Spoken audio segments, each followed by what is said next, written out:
So ఇంకా treatment విషయానికి వచ్చినట్టయితే స్టేజ్ని బట్టి దీనికి ట్రీట్మెంట్ చేయడం జరుగుతుంది. చాలా ఎర్లీగా డయాగ్నోస్ చేసినట్టయితే, యాక్సిడెంటల్గా డయాగ్నోస్ చేసినట్టయితే endoscopic resection, mucosal submucosal resection అంటాం చేసి వెరీ సూపర్ఫిషియల్గా ఉన్న ట్యూమర్స్ని ఎండోస్కోపిక్ ద్వారానే మనం పూర్తిగా క్యూర్ చేయడానికి అవకాశం ఉంటుంది. బట్ చాలా వరకు 99% కేసెస్లో 99.9% కేసెస్లో అందరూ కూడా లేట్ స్టేజెస్లోనే డాక్టర్ దగ్గరికి వస్తుంటారు. లోకల్లీ అడ్వాన్స్ స్టేజ్లోనే డాక్టర్ దగ్గరికి వస్తుంటారు. ఈసోఫేజియల్లో ఇన్నర్ లేయర్ మ్యూకాజా నుంచి వచ్చే ట్యూమర్స్ ఆ పక్కన ఉన్న మజిల్లోకి, ఆ బయట భాగంలోకి ఈసోఫేగస్ పెరి ఈసోఫేజియల్ టిష్యూ కూడా వచ్చేసినాక పక్కన ఉన్న ట్రకియాకో, హార్ట్కో, అయోటాకి అతుక్కున్నప్పుడే డాక్టర్ దగ్గరికి రావడం జరుగుతూ ఉంటుంది. చాలామంది చిన్న చిన్న సిమ్టమ్స్ని అశ్రద్ధ చేయడం వల్ల లేట్గా డాక్టర్ దగ్గరికి వస్తుంటారు. సో ఇలాంటి కేసెస్లో శరీరంలో ఇతర భాగాలు కనుక ఈ క్యాన్సర్ పాకకుండా ఉన్నట్టయితే, అంటే లంగ్స్కి కానీ, ప్లూరాకి కానీ, లివర్కి కానీ, నెక్లో ఉన్న లింఫ్ నోడ్స్ కానీ పాకకుండా ఉన్నట్టయితే లోకల్గా అడ్వాన్స్డ్గా ఉన్నప్పుడు కూడా ముందుగా కీమో రేడియేషన్ ప్రోటోకాల్, టాక్సాల్ కార్బో అంటాము, వారానికి ఒకసారి టాక్సాల్ కార్బో కీమోథెరపీ, అలాగే రేడియేషన్ 23 ఫ్రాక్షన్స్ రేడియేషన్ ఇచ్చి ట్యూమర్ని డౌన్ సైజ్ చేసి ఆ తర్వాత సర్జరీ చేయడం జరుగుతుంది. వెరీ ఎర్లీగా ఉంటే ముందుగా సర్జరీ చేయవచ్చు.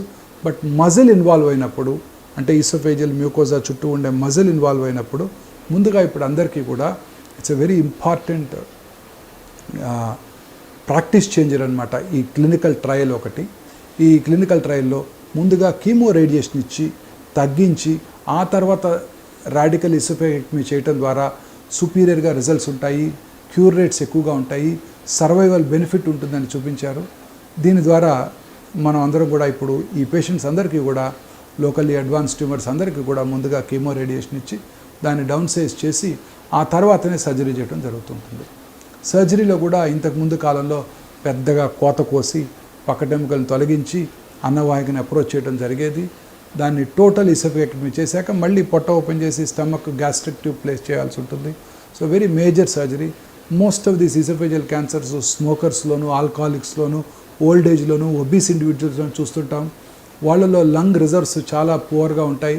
అందువలన ఇలాంటి మేజర్ ఆపరేషన్ని థొరకాటమీ చేసి పోస్ట్ ఆపరేటివ్ కాంప్లికేషన్స్ ఎక్కువగా ఉంటాయి. అందువల్ల ఈ సర్జరీస్ అన్నీ కూడా ఈ మధ్యకాలంలో మినిమల్లీ ఇన్వేసివ్ పద్ధతిలో చేయడం జరుగుతూ ఉంటుంది. మినిమల్లీ ఇన్వేసివ్ పద్ధతిలో అంటే కీహోల్ ద్వారా వీడియో అసిస్టెడ్ థొరకోస్కోపిక్ సర్జరీ అంటాం. పేషెంట్ని ప్రోన్ పొజిషన్లో పడుకోబెట్టి మనము ఆ 3 హోల్స్ ప్లేస్ చేసి అక్కడ ఈ న్యూమో కార్బన్ డైఆక్సైడ్ గ్యాస్ని ఇన్ఫ్లేట్ చేయడం ద్వారా లంగ్స్ని పూర్తిగా కంప్రెస్ చేసేసి అన్నవాహికని చక్కగా ఈజీగా అప్రోచ్ చేయడం జరుగుతుంటుంది. మినిమల్లీ ఇన్వేసివ్ పద్ధతిలో సర్జరీ చేసినప్పుడు మేజర్ అడ్వాంటేజ్ ఏంటంటే పెద్దగా కోత ఉండదు. So post operative complications, pneumonia అవన్నీ చాలా తక్కువగా ఉంటాయి. పెయిన్ అది బాగా తక్కువగా ఉంటుంది. రికవరీ చాలా స్మూత్గా ఉంటుంది. ఇదే కాకుండా మనం మినిమల్లీ ఇన్వేసివ్ పద్ధతిలో చేసినప్పుడు 10 to 15 times magnified image large screen operation రూమ్లో చూస్తున్నప్పుడు ఈసోఫేగస్లో క్యాన్సర్ వచ్చిన భాగము అది ఎక్కడికైతే పాకటానికి అవకాశం ఉందో లింఫ్ గ్లాండ్స్ అన్ని స్పష్టంగా కనబడుతూ ఉంటాయి. సో చక్కగా దాన్ని పూర్తిగా తీసివేయడానికి అవకాశం ఏర్పడుతుంది. పోస్ట్ ఆపరేటివ్ రికవరీ కూడా చాలా స్మూత్గా ఉంటుంది.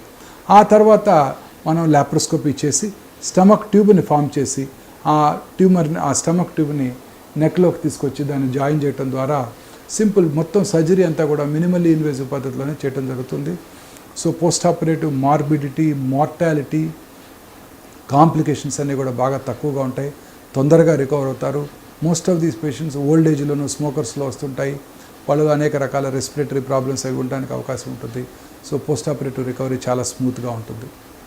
చాలాసార్లు లేట్ స్టేజెస్లో మనం ఈసోఫేజియల్ క్యాన్సర్ గుర్తించినప్పుడు, శరీరంలో ఇతర భాగాలు గుర్తించినప్పుడు ఓన్లీ కీమోథెరపీ, కొన్నిసార్లు రేడియేషన్ ద్వారా గుడ్ పాలియేషన్ ఇచ్చి ఫుడ్ తీసుకోవడానికి అవకాశం ఏర్పడుతుంది. కీమోథెరపీ ద్వారా వాళ్ళ లైఫ్ స్పాన్ పొడిగించడానికి అవకాశం ఉంటుంది. లోవర్ థర్డ్ ఈసోఫేజియల్ క్యాన్సర్స్, ముఖ్యంగా అడినోకార్సినోమాస్ ఉన్నట్టయితే కీమోథెరపీతో పాటు అవసరమైనప్పుడు టార్గెటెడ్ థెరపీ, HER2 రిసెప్టార్ని టార్గెట్ చేసే హర్సెప్టిన్ లేదా ట్రాస్టుజుమాబ్ అంటాం, కీమోథెరపీ రిజిమన్లో అవి కూడా ఇంక్లూడ్ చేసినట్టయితే వాళ్ళ లైఫ్ స్పాన్ సిగ్నిఫికెంట్గా పొడిగించడానికి అవకాశం ఉంటుంది.